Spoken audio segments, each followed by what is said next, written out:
তো hello guys, আপনারা কেমন আছেন? আশা করছি ভালো আছেন। তো আমি আজকে সকালবেলা ঘুম থেকে উঠলাম। ঘুম থেকে ওঠার পরে তারপরে আমি ব্রাশটা নিয়ে নিয়েছিলাম। ব্রাশটা নিয়ে তারপরে আমি কলতলায় আস্তে চলে আসলাম। কলতলায় এসে আমি ব্রাশটা করা স্টার্ট করে দিয়েছি। কেন ব্রাশটা কমপ্লিট করার পর তারপরে ভাবছিলাম যে মুখটা সুন্দরভাবে ধৌত করে দিই। তাই মুখটা আমি সুন্দরভাবে ধৌত করে নিয়েছিলাম।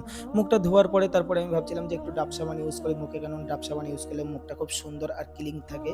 তাই আমি একটু ডাব সাবান ইউজ করে নিলাম। ডাব সাবানটা করার পরে তারপরে আমি ঘরেতে চলে আসলাম। ঘরেতে এসে আমি সুন্দরভাবে মুখ হাত পা গুলো সুন্দরভাবে মুছলাম। মোছার পরে তারপরে আমি ভাবছিলাম যে আমার দাড়িটা কত বড় হয়েছে একটু দেখে নিই।